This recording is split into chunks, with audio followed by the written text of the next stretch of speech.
Assalamualaikum orang Indonesia, apa kabar semuanya? Insya Allah baik-baik saja ya.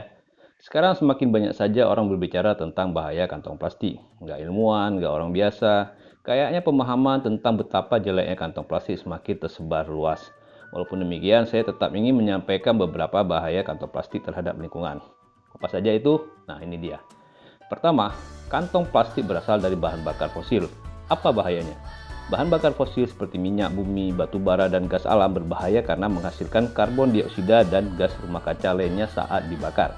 Gas rumah kaca ini bisa meningkatkan suhu global dan menyebabkan perubahan iklim. Gas rumah kaca yang berlebihan dapat menyebabkan pemanasan global, menyebabkan perubahan cuaca ekstrim, permukaan air laut yang naik, dan kerusakan ekosistem lainnya. Ini juga dapat menyebabkan bencana alam seperti banjir, kekeringan, dan badai yang lebih sering dan lebih bahaya lagi.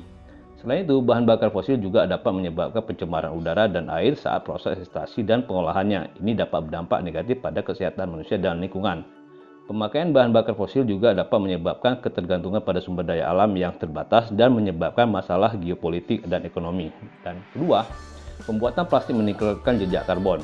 Nah, orang Indonesia, jejak karbon adalah jumlah emisi gas rumah kaca yang dihasilkan oleh suatu aktivitas atau kegiatan. Jejak karbon diukur dalam unit ton atau CO2 ekuivalen yang mencakup semua gas rumah kaca yang dapat meningkatkan suhu global. Jejak karbon dapat dibagi menjadi dua kategori, yaitu jejak karbon langsung dan tidak langsung.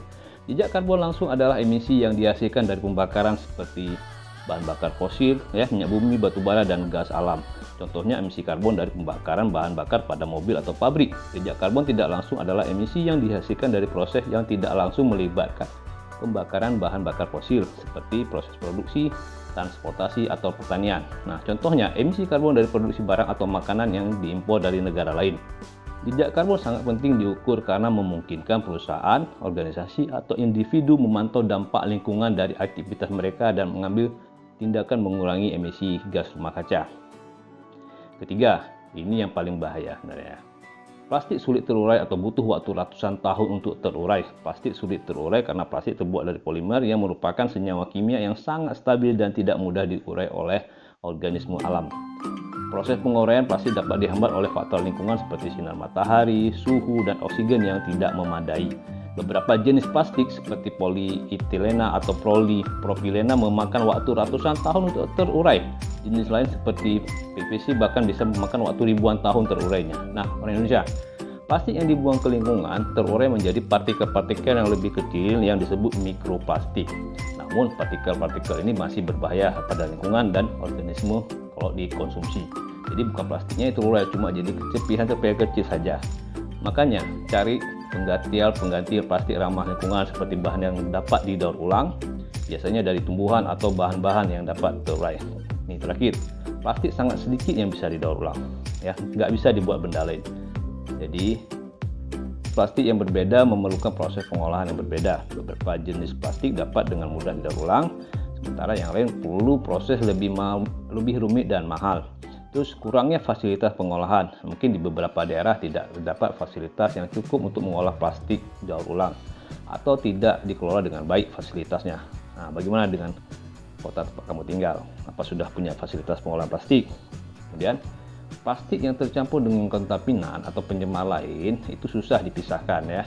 Plastik yang tercampur dengan kontaminan seperti makanan atau minuman, tanah, atau plastik yang rusak akan sangat sulit didaur ulang.